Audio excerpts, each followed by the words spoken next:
একটি জ্বর, একটি মাথা ব্যথা। দেখতে খুব সাধারণ, কিন্তু এই সাধারণ উপসর্গের আড়ালেই লুকিয়ে থাকতে পারে একটি প্রাণঘাতী রোগ, যার নাম অনেকেই শোনেনি, কিন্তু বাংলাদেশে প্রতি বছর নির্বে প্রাণ কেড়ে নিচ্ছে হাজারো মা ও শিশু। রোগটির নাম মেনিনজাইটিস টিবি। এটি যক্ষ্মার এক ভয়ঙ্কর রূপ। যখন যক্ষ্মার জীবাণু ফুসফুস থেকে রক্তের মাধ্যমে মস্তিষ্কের আবরণে পৌঁছে যায়, তখন সৃষ্টি হয় টিবি মেনিনজাইটিস। এই রোগ শুরু হয় সাধারণ জ্বর, মাথা ব্যথা বা বমি দিয়ে, কিন্তু ধীরে ধীরে মস্তিষ্ককে অচল করে দেয়, কেড়ে নিয়ে কথা বলার শক্তি, চলাফেরার ক্ষমতা, কখনো জীবনটাকেই। কিন্তু প্রশ্ন হল, এই রোগ শনাক্ত করা এত কঠিন কেন? কারণ লক্ষণগুলো খুবই সাধারণ। অনেক সময় সাধারণ জ্বর ভেবে রোগীকে বাড়ি পাঠিয়ে দেওয়া হয়। মেরুদণ্ডের তরলে জীবাণুর পরিমাণ এত কম যে অনেক পরীক্ষায় রোগ ধরা পড়ে না।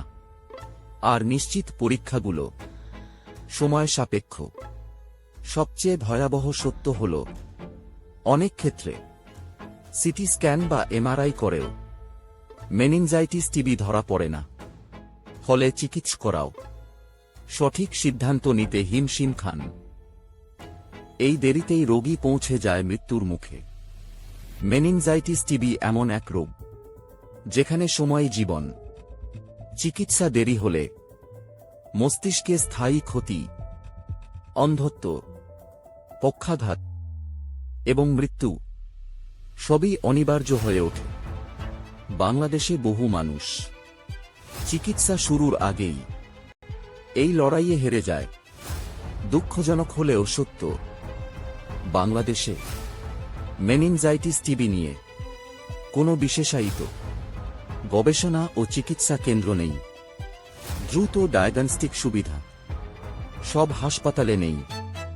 ফলে এই রোগ আজও রয়ে গেছে একটি অবহেলিত মরণব্যাধি।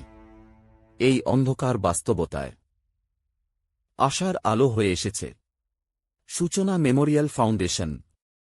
মেনিনজাইটিস টিবি নিয়ে গবেষণা, চিকিৎসা ও জনসচেতনতা গড়ে তোলাই এই ফাউন্ডেশনের মূল লক্ষ্য। উদ্দেশ্য একটাই, যেন আর কোনো মানুষ অকালে ঝরে না পড়ে।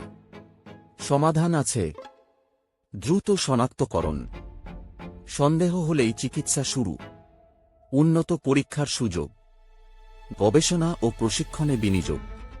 সবচেয়ে জরুরি সচেতনতা।